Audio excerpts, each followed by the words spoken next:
శ్రీ విష్ణు రూపాయ నమశివాయ. మొట్టమొదటి భాగంలో మనం రాఘవేంద్ర స్వామి గురువు గారు బృందావనంలోకి వెళ్ళిపోవడము, ఆయనని నువ్వు వెళ్ళి చైత్రయాత్ర చెయ్యింకా అని ఆదేశించడం వరకు చెప్పుకున్నాం కదా. ఇప్పుడు రాఘవేంద్ర స్వామి ఎక్కడెక్కడికి వెళ్ళారు, ఏమేమి మహాద్భుత కార్యాలు చేశారు అనేది ఈ రెండో భాగంలో చూద్దాం. మొట్టమొదట స్వామి కుంభకోణం నుంచి తంజావూరు వెళ్తారు. అప్పటికి తంజావూరుని విజయరాఘవ నాయకుడు అని ఒక నాయకరాజు పరిపాలిస్తూ ఉంటాడు. అతను ఏం చేస్తాడు, అహంకారానికి పోయి చుట్టుపక్కల ఉన్న రాజులందరితో గొడవలు పెట్టేసుకుంటాడు. పెట్టుకునేసరికి ఆ రాజులందరూ మూకుమ్మడిగా వచ్చి చావచిత కొట్టేసేసి మొత్తం రాజ్యంలో ఉన్న సంపద అంతా ఎత్తుకుపోతారు. అలాగనే ఆ అహంకారం వల్ల దేవతార్చన కానీ హోమాలు కానీ ఏవి చేయనివ్వడు. రాజ్యంలో ఒక పాషండుల్లా తయారవుతాడు అనమాట. దాంతో రాజ్యంలో కరువు కాటకాలు వచ్చి ప్రజలకి తినడానికి తిండి కూడా ఉండదు. లేక ప్రజలందరూ రాజ్యం వదిలేసి వెళ్ళిపోతూ ఉంటారు. అప్పటికి బుద్ధి వస్తుంది.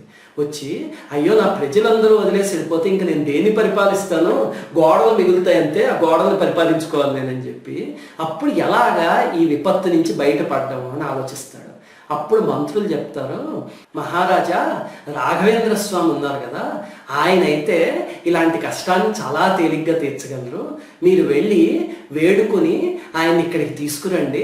ఆయన కుంభకోణం నుంచి బయలుదేరి ఇప్పుడే యాత్ర చేస్తున్నారు, దక్షిణ భారతదేశ యాత్ర అంటే అప్పుడు ఈ రాజు తన అహంకారమును తన నాస్తికత్వం రెండు వదులుకొని వెళ్ళి రాఘవేంద్ర స్వామి పాదాల మీద పడి, స్వామి మీరు మా దేశంలో అడుగు పెట్టాలి, మా దేశంలో కరువు కాటకాలతో అల్లాడిపోతున్నాము, మీ దయతో ఆ సమస్యని పరిష్కరించాలి స్వామి అని అడుగుతాడు. అడిగితే సరే నాయన పద అని చెప్పి అప్పుడు స్వామి అతని ధాన్యాగారంలోకి వెళ్తారు. వెళ్తే అతని ధాన్యాగారం ధనాగారం రెండు ఖాళీ అయిపోతాయి. ఒక చిన్న గింజ బియ్యం కూడా ఉండదు అక్కడ.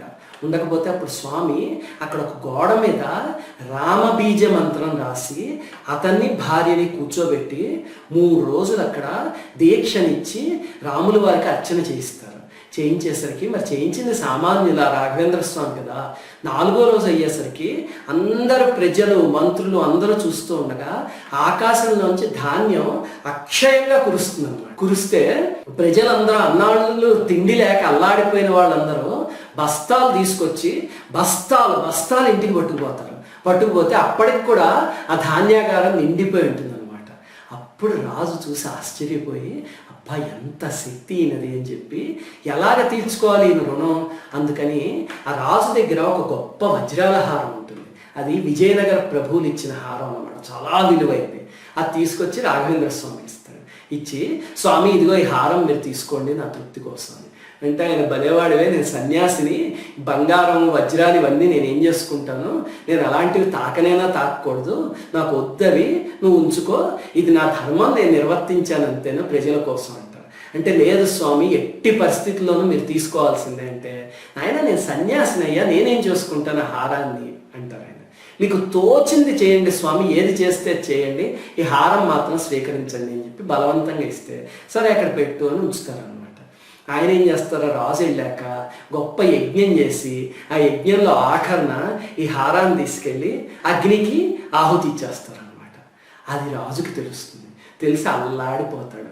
అయ్యో అంత విలువైన హారాన్ని ఆయన ధరించలేదు, పోనీ ఉంచను లేదు, తీసుకెళ్ళి మంటల్లో పడేశారు, ఏం చేయాలి ఇప్పుడు అని మెల్లిగా దుర్బుద్ధి పుట్టి ఈ హారం ఎలాగైనా మళ్ళీ వెనక్కి వస్తే బాగుండదు అనిపిస్తుంది. వెనక్కి రావాలంటే ఆయన అడగాలి కదా, ఎలా అడుగుతాడు, ఒకసారి ఇచ్చేసాడు. అందుకని అతి తెలివికి పోయి ఏం చేస్తాడంటే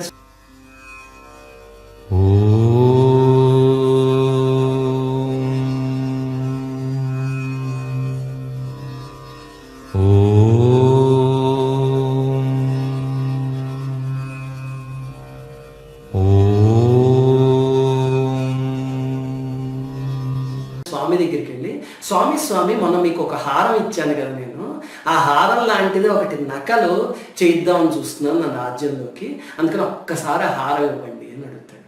అంటే ఏదో ఒక రకంగా అది వస్తుంది అని అప్పుడు రాఘవేంద్ర స్వామి నవ్వి సర్లే అని చెప్పి పరశురామ మంత్రంతో హోమం చేసి మళ్ళీ అందులో చేయి పెట్టి ఇలా తీగానే ఆ హారం ధగధగా మెరిసిపోతూ చేతిలోకి వస్తుంది.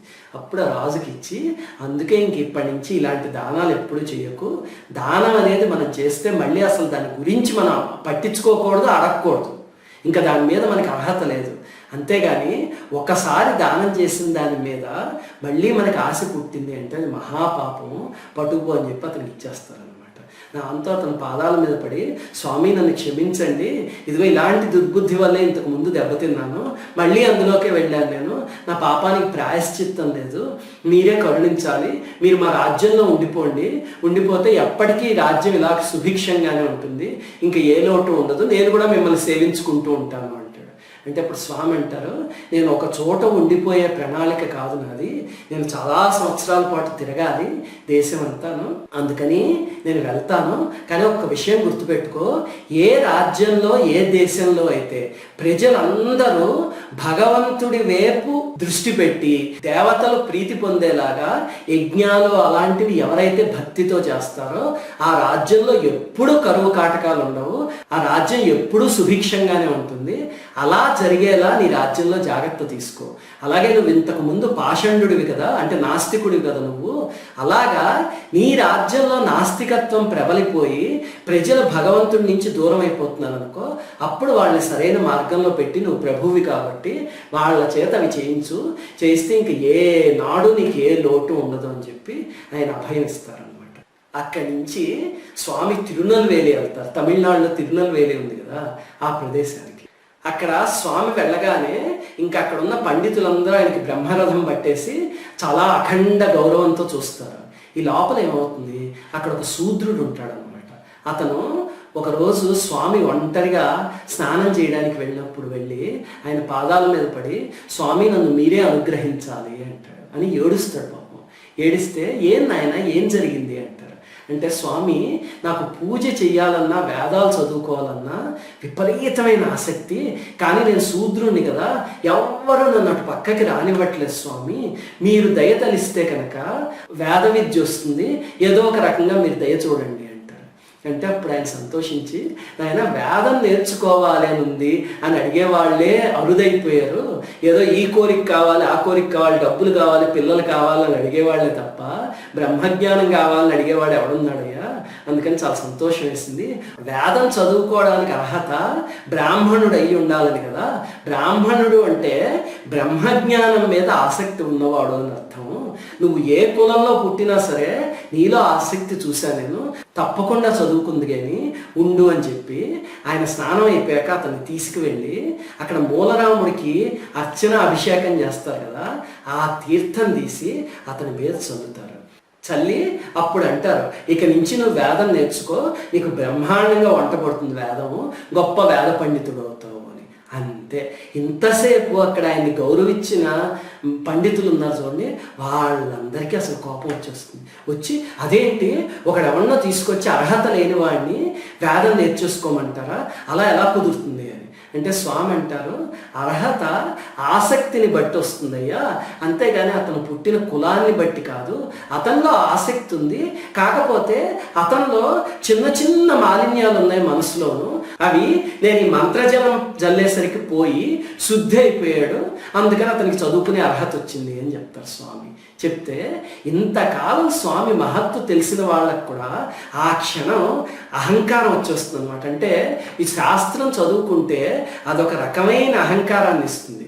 అప్పుడు కొన్నిసార్లు గురువు కన్నా దైవం కన్నా కూడా తనే గొప్పవాడేమో అనిపిస్తుంది. నక్కీరుడు చూడండి, వెళ్ళి శివుణ్ణి కూడా దూషిస్తాడు కదా, అలాగా ఈ పండితులందరూ ఇంకా అహంకారానికి పోయి ఏం చేస్తారు, ఏంటి అలా మీరు నీళ్లు చల్లితే పరిశుద్ధం అయిపోతాడా అంటే, ఇప్పుడు ఏదో అంత గిన్నెలు తుడిచిన మసిబట్టు ఉందనుకోండి, మీరు నీళ్లు చల్లితే ఆ మసిబట్టు ఏమో పట్టుబట్టు అయిపోతుందా అని చెప్పి ఇంకా దూషించడం అన్నమాట. అందులో ఒక అతి తెలివివాడు ఏం చేస్తాడు, నిజంగానే ఇలా చేద్దామని చెప్పి వంటశాలలోకి వెళ్ళి అక్కడ గిన్నెలు అవన్నీ దింపే నల్లగా మసిబట్టిపోయిన బట్ట ఉంటుంది చూడండి, అది తీసుకొచ్చి అక్కడ పెట్టి, లేదండి ఇప్పుడు నీళ్లు చల్లి దీన్ని పట్టుబట్టు కింద చేయండి చూద్దాం అంటాడు. అదొక మూర్ఖత్వం. స్వామి అంటారు, సరే అయితేను ఒకవేళ ఇది అలా జరిగితే కనుక అతను వేదాధ్యయనం చేయడానికి మీకేం అభ్యంతరం లేదు కదా అంటారు. అంటే మాకేం అభ్యంతరం లేదు అంటే అప్పుడు ఆ మూలరాముడికి అభిషేకం చేసిన నీళ్లు తీసి ఒక్కసారి ఆ బట్ట మీద చల్లుతారు. అంత నల్లటి బట్ట ఒక్క క్షణంలో తెల్లగా అయిపోయి పట్టుబట్ట అయిపోయి వెలిగిపోతుంది అనమాట ప్రకాశవంతంగా. అది చూసి వాళ్ళందరూ కాళ్ళ మీద పడి మీరు మహామహిమాన్వితులు స్వామి అంటారు. అంటే ఆయన నా మహిమ కాదది, నా మూలరాముడికి అభిషేకం చేసిన జలము, అది పడేసరికి ఆ శక్తితో అలా అయింది అంటారు. ఆ మూలరాముడి విగ్రహానికి అంత శక్తి ఉందన్నమాట. అది ఇప్పటికే మంత్రాలయంలో ఉంది. అది అసలు ఏంటి ఆ విగ్రహము, ఏంటి దానికి ఉన్న ప్రత్యేకత అనేది కాసేపట్లో చెప్పుకుందాము. ఆ తర్వాత స్వామి ఉడిపి వెళ్తారు. ఉడిపిలో బాలకృష్ణుడు ఉంటాడు. మీలో చాలామంది వెళ్ళే ఉంటారు. అసలు ఆ విగ్రహం నయనమోహనంగా ఉంటుంది. చిన్న విగ్రహం అనమాట. అంటే ఇలా కర్ర పుచ్చుకుని ఈ ఆవుల్ని వాటిని మేపటానికి వెళ్ళే కృష్ణుడి ఆకారంలో ఉంటుంది. చాలా అందంగా ఉంటుంది. స్వామి ఆ విగ్రహాన్ని చూసి పొంగిపోయి అక్కడ కూర్చుని ధ్యానం చేసుకునేసరికి కృష్ణుడు నాట్యం చేస్తూ ఆయన మనోనేత్రానికి దర్శనమిస్తాడు అనమాట. ఇస్తే ఆయన చాలా సంతోషించి కళ్ళు తెరిస్తే ఆ దర్శనం పోతే మళ్ళీ ధ్యానంలో కూర్చున్నా సరే ఇంకా దర్శనం కాదు. దాంతో అయ్యో ఆ నాట్యం ఇంకా చూడాలి, ఎంత నయన మనోహరంగా చేసావు స్వామి నాట్యం, ఒక్కసారి కనిపించు అని వేడుకుంటే కృష్ణుడు మళ్ళీ కనిపించాడు. ఆయన అసలే కొంటివాడు కదా. కనిపించకపోయేసరికి ఆహా చిన్ని కృష్ణ నీ రూపం ఎంత అందంగా ఉందయ్యా, మళ్ళీ ఒక్కసారి నాకు చూసే అవకాశం ఇవ్వా అని చెప్పి బాధతో వీణ తీసుకుని భైరవి రాగంలో ఒక కీర్తన ఆలపిస్తారు అనమాట. ఇందు ఎనగే గోవింద నిన్న పాదాల విందన తోరో ముకుంద అని కన్నడలో అప్పటికప్పుడు ఒక కీర్తన పాడతారు. ఆయనకి వీణ చాలా బాగా వచ్చు రాఘవేంద్ర స్వామికి. ఎందుకంటే వాళ్ళ నాన్నగారు వాళ్ళ ముందు తరాల్లో చాలామంది వీణా విద్వాంసులు అనమాట, గొప్ప వైణికులు. అందుకని స్వామికి కూడా వీణ చాలా గొప్పగా వచ్చు. ఆ పాట పాడేసరికి అప్పుడు కృష్ణుడు మళ్ళీ చిన్ని కృష్ణుడు గజ్జలు కట్టుకుని వచ్చి అక్కడ నాట్యం చేయడం మొదలు పెడతాడు. అది చూసి ఈయన పొంగిపోయి ఇంకా 3వ 4వ కాలానికి అంటే ఫుల్ స్పీడ్కి వెళ్ళిపోతారు అనమాట. సంగీతంలో కాలాలను ఉంటాయి కదా, ఆ 4th స్పీడ్కి వెళ్ళిపోయి అందులో పాడేస్తూ ఉంటారు ఆనందంతో.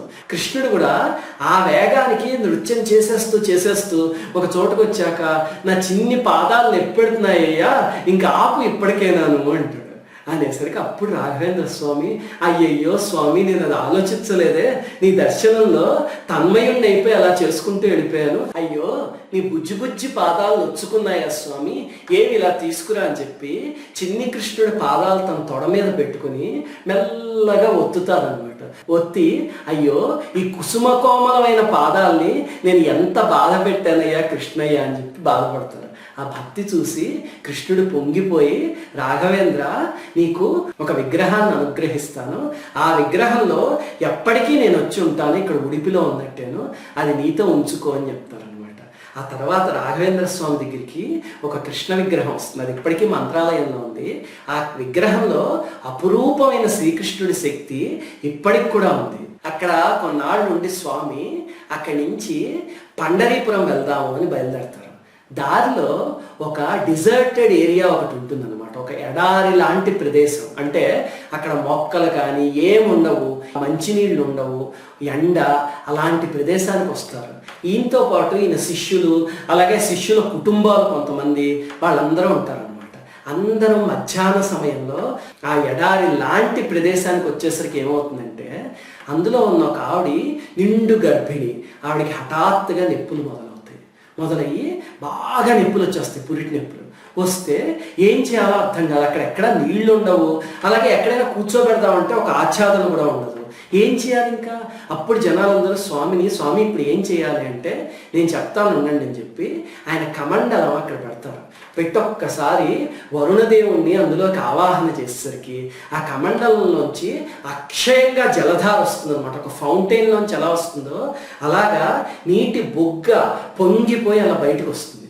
వచ్చేసరికి దాన్ని వాళ్ళందరూ పాత్రల్లోనూ వాటిల్లోనూ అన్నిటిలోనూ పట్టి అక్కడ ఏర్పాటు చేశాక అప్పుడు స్వామి అంటారు మగవాళ్ళందరినీ మీరు ఒక చోటకు వచ్చేసి అక్కడ కూర్చుని రామనామం జపం చేస్తూ ఉండండి అంటారు.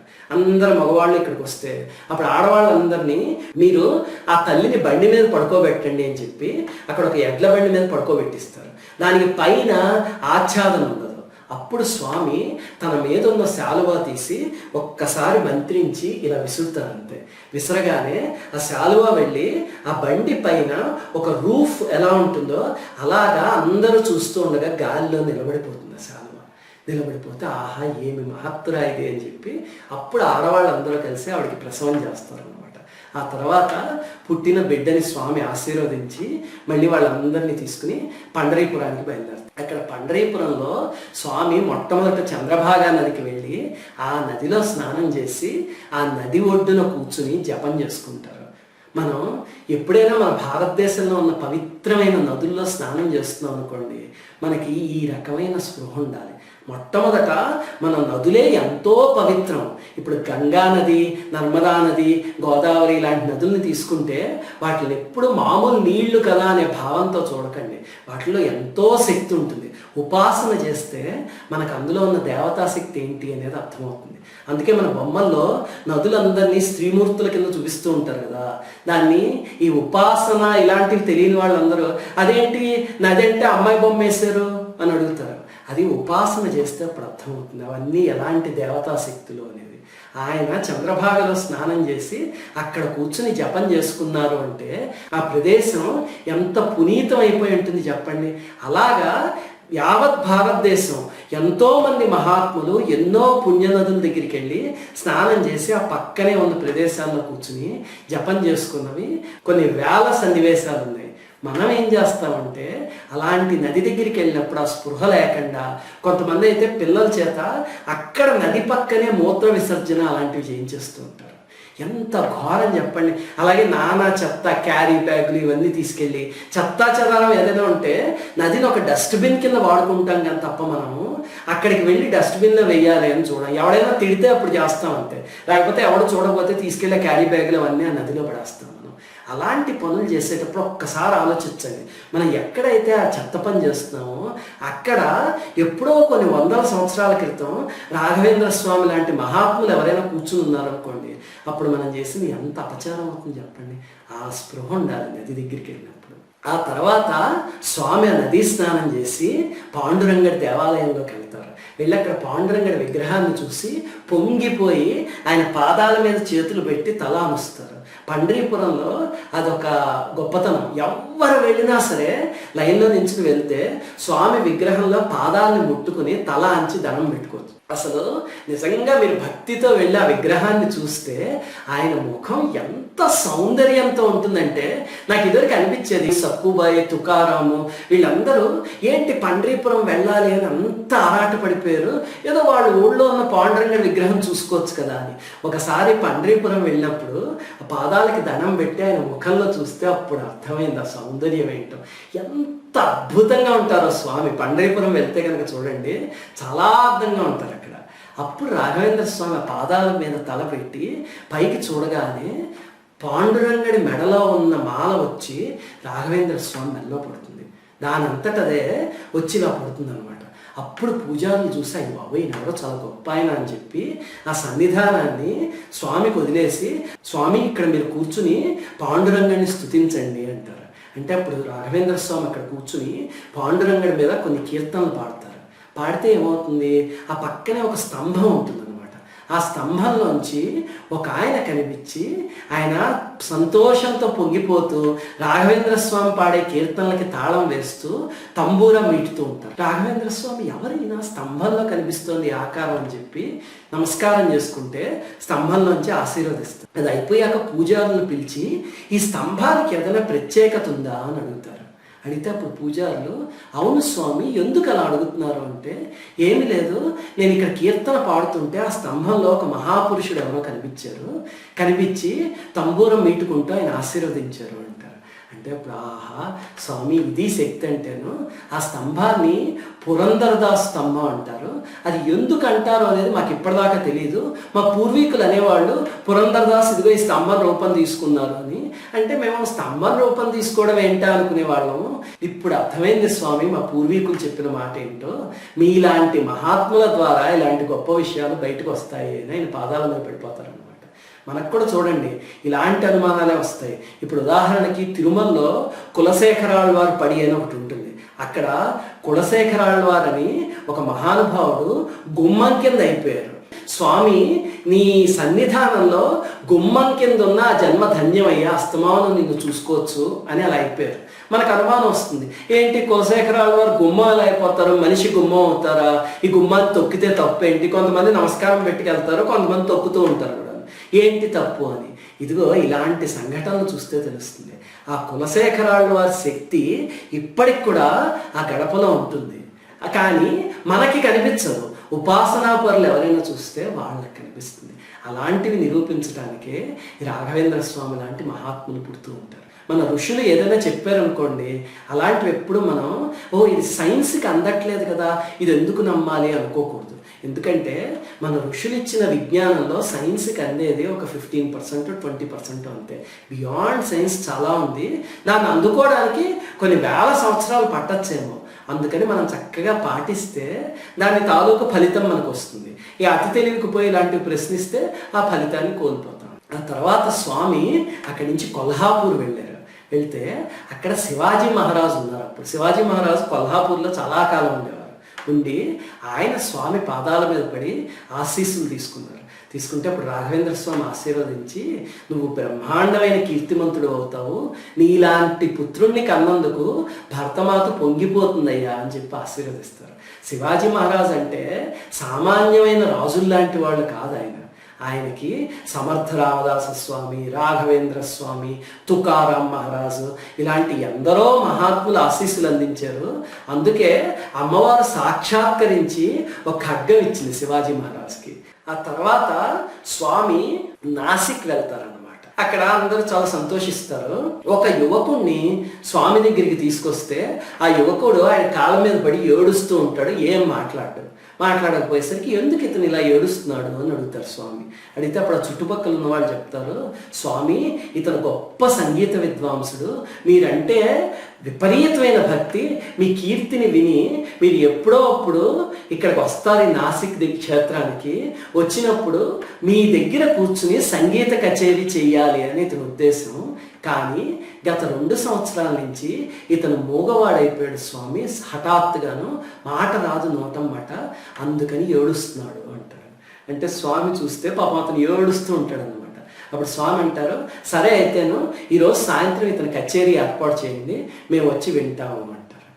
అనేసరికి అలా ఎలా ఏర్పాటు చేస్తాను స్వామి, అతను మూగవాడు, ఏం పర్లేదు ఏర్పాటు చేయండి అని చెప్పి అతన్ని చూసి, నువ్వు కచేరీకి సర్వసన్నద్ధమై వచ్చేయి, బ్రహ్మాండంగా పాడు, నేను వింటాను అంటారు. అంటే అక్కడ ఉన్న వాళ్ళందరూ స్వామి ఏంటి అన్న వెటకారంగా అంటున్నారా అతన్ని అనుకుంటారు. కానీ అక్కడ ఆయన మహత్తు తెలిసిన వాళ్ళకి ఖచ్చితంగా ఏదో గొప్ప సంఘటన జరగబోతుంది అని అర్థమవుతుంది అనమాట. సాయంత్రం ఇంకా వేలాదిగా వచ్చేస్తారు జనాలు, ఏం జరుగుతుందో చూద్దామని. అతను పాపం ఇంటి దగ్గర దండం పెట్టుకుని అలాగా కిన్నుడేస్తూ ఉంటాడు. అంటే అక్కడ పాడలేకపోతే ఇప్పుడు అవమానం అయిపోతుంది అంతమంది ముందును అని. స్వామి అతను వేదిక మీద కూర్చున్నాక దగ్గరికి వెళ్తారనమాట. వెళ్తే స్వామికి నమస్కారం చేసుకుంటే అప్పుడు మృత్తిక ఉంటుంది, ఇసుక. ఆ ఇసుకని మంత్రించి స్వామి అతను నాలిక మీద వేసి, నీకు నీ శత్రువులు వాగ్బంధనం చేశారు, దానివల్ల ఇలా అయిపోయింది, ఇప్పుడు రామనామాన్ని ఉచ్చరించి ఒక్కసారి అంటారు. అంటే అతను రామనామాన్ని ఉచ్చరించగానే అతనికి మాట వచ్చేస్తుంది ఆ మృత్తికకున్న శక్తితో అనమాట. ఆ రోజు రాత్రి ఒక 5 గంటల పాటు కచేరీ చేస్తాడు, ఆపకుండా అనర్గళంగా అనమాట. అందరూ పొంగిపోతారు రాఘవేంద్ర స్వామి మహిమ చూసి. ఇది మనకు అనిపిస్తుంది, అదేంటండి శత్రువులు ఏదైనా ఇలాంటి ప్రయోగాలు చేస్తే నిజంగా జరుగుతుందా అని. ఇదే వివేకానంద స్వామి చరిత్రలో కూడా జరిగింది. వివేకానంద స్వామి ఒక గొప్ప సభలో ఉపన్యాసం చెప్పడానికి వెళ్తే అక్కడ కూర్చున్న వాళ్ళల్లో ఒకడికి ఈ శక్తి వచ్చు, దీన్ని వాగ్బంధనం అంటారు అనమాట. ఇది ఒక చిన్న క్షుద్ర ప్రయోగం. అది చేసి వివేకానంద స్వామి మాట పడిపోయేలా చేస్తాడు. దాంతో ఆయన వేదిక దగ్గరికి వెళ్ళేసరికి మాట్లాడలేకపోతారు. అప్పుడు ఆయనకి అర్థమవుతుంది ఎవరో చేస్తున్నారు ఇక్కడ అని. వెంటనే ఆయనకే ఉంది, ఒక్కసారి రామకృష్ణ పరమహంసని మనసులో తలుచుకుంటారు. వెంటనే అక్కడ స్వామికి వాక్కు వచ్చి అనర్గళంగా ఉపన్యాసం చెప్తారు అనమాట. అందుకని ఇలాంటివి వివేకానంద స్వామి చరిత్రలో కూడా జరిగాయి. అక్కడి నుంచి రాఘవేంద్ర స్వామి హుబ్లీ వస్తారు.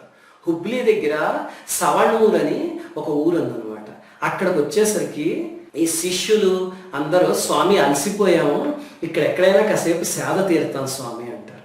అంటే స్వామి సరే అయితేను నేను ఆ చెట్టు కింద కూర్చొని జపం చేసుకుంటాను అని కూర్చుంటే వీళ్ళు ఏం చేస్తారు, వీళ్ళ దగ్గర ఉన్న సామాన్లు అవన్నీ అక్కడ ఒక దెబ్బ ఉంటుంది అనమాట, దాని మీద పెట్టి అక్కడ కూర్చొని సేద తీరుతూ ఉంటారు.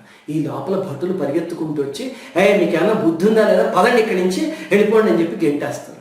గెంటితే అప్పుడు ఆ శిష్యులు లేచి అలా చేయకండి అహంకారంతోనూ, అక్కడ ఉన్నది ఎవరనుకుంటున్నారు, రాఘవేంద్ర స్వామి, మేము ఆయన శిష్యులము, ఆయన సర్వశక్తిమంతులు అంటారు. అంటే అప్పుడు ఆ భటులు అంటారు, రాఘవేంద్ర స్వామి ఏదో స్వామి, మీ మంచి కోసం ఇక్కడి నుంచి పంపించేస్తున్నాం మిమ్మల్ని, అక్కడ ఉన్న దెబ్బ ఏంటనుకుంటున్నారు, మా నవాబు కొడుకు చనిపోతే నిన్ను అందులో పాతి పెట్టి దానికి పైన ఇలాగా మట్టి వేసాము, ఈరోజు అక్కడ గోరి కడతారు, అందుకే మేము చుట్టుపక్కల ఉన్నాము, ఇప్పుడు మీరు కానీ సామాన్లు ఇవన్నీ పెట్టి ఇక్కడ కూర్చున్నారు ఇలాగా అని తెలిస్తే మా నవాబు వచ్చి తలలు తీయించేస్తాడు, జాగ్రత్త ఏమనుకుంటున్నారు అని అంటారు. అంటే అప్పుడు రాఘవేంద్ర స్వామి కళ్ళు తెరిచి, మీ నవాబు కొడుకు చనిపోయాడా, మీ నవాబుని ఇక్కడికి పిలుచుకురండి, ఆ కొడుకు ఏం చనిపోలేదు అంటారు. అంటే అప్పుడు ఆ భటులు చనిపోకపోవడం ఏంటి, నిన్నే పాము కాటేసి చనిపోయాడు, రాజవైద్యులు అందరూ ప్రయత్నిస్తే చివరికి ప్రాణం పోయింది, అందుకే అక్కడికి తీసుకెళ్ళి కప్పెట్టాము అని చెప్తే, ఏమి కాదు మీ నవాబుని పిలుచుకురండి అంటారు. అనేసరికి అప్పుడు ఈ భటులందరూ వెళ్ళి నవాబుని పిలుచుకొస్తారు. అప్పుడే నవాబుకి ఆశ కలిగి గబగబా సమాధి తవ్వించి ఆ కుమారుడిని బయటికి తీస్తాడు. తీసేసరికి దేహం నీలం రంగులోకి మారిపోయి ఉంటుంది, పాడైపోయి ఉంటుంది. స్వామి వెంటనే అతను ఏం చనిపోలేదు, రాముడి దయ వల్ల బతుకుతాడు, ఆ దేహాన్ని అక్కడే ఉంచండి, మీరు అందరూ దూరంగా కూర్చోండి, ఇక్కడ ఏం జరిగినా సరే మీలో ఎవరు భయపడద్దు అని చెప్తారు. జరిగితే ఏం జరుగుతుందిరా అని చూస్తూ ఉంటారు అందరూ. ఈ లోపల ఏమవుతుంది, స్వామి కళ్ళు మూసు కూర్చుని ధ్యానం చేయగానే ఒక పెద్ద పాము పాక్కుంటూ వస్తుంది. వచ్చి ఎక్కడైతే ఆ బాలుడికి పాము కరిచిందో అక్కడుండి విషం మొత్తాన్ని పీల్చేస్తున్నారు. అంతమంది ఆ చుట్టుపక్కల ఉన్న వాళ్ళందరూ చూస్తారు అనమాట. ఆ తర్వాత స్వామి కమండలంలో నీళ్లు తీసి ఆ దేహం మీద చల్లగానే వెంటనే ఆ బాలుడికి మళ్ళీ ప్రాణం వచ్చి లేచి కూర్చుంటాడు. ఆ నవాబు, భార్య, మొత్తం పరివారం అంతా స్వామి పాదాక్రాంతం అయిపోతారు. ఇలాంటివి రాఘవేంద్ర స్వామి చరిత్రలో కోకొల్లలు చనిపోయిన వాళ్ళని స్వామి బ్రతికించటం ఎన్నిసార్లు జరిగిందో. అందుకే ఇప్పటికి కూడా ప్రాణాంతకమైన జబ్బులు కానీ ఏమన్నా చేసి ఇంకా ఎన్ని హాస్పిటల్స్ తిరిగామండి, ఎవ్వరూ తగ్గించలేకపోతున్నారు అనే స్థితికి వచ్చినప్పుడు మంత్రాలయం వెళ్ళి తగ్గించుకున్న వాళ్ళు ఎంతమంది ఉన్నారు. అలాంటి సంఘటనలు నాకే చాలా తెలుసు. అది రాఘవేంద్ర స్వామి శక్తి అంటే. అక్కడి నుంచి స్వామి మళ్ళీ కుంభకోణం వైపుకి వస్తూ ఉంటే లోపల ఏమవుతుంది, ఒక అడవిలో ఒక యువకుడు కనిపిస్తాడు అనమాట. అతను ఆవులు మేపుకుంటూ ఉంటాడు. అతను స్వామి రాగానే చూసి భక్తి భావంతో ఆయనకి నమస్కారం చేసి ఆయనకి మధుర ఫలాలు ఇవన్నీ అందజేసి, స్వామి తీసుకోండి అంటాడు.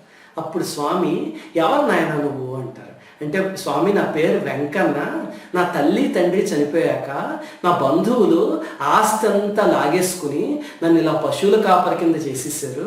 మా అమ్మా నాన్న ఉంటే ఎంత బాధపడి ఉండేవారో, నాకు చదువు సంస్కారం ఏమీ లేదు స్వామి, కానీ దైవం అంటే భక్తి, మీరు దైవంలా కనిపిస్తున్నారు, మీరే నా దేవుడు, నన్ను శిష్యుడి కింద స్వీకరించండి అంటారు.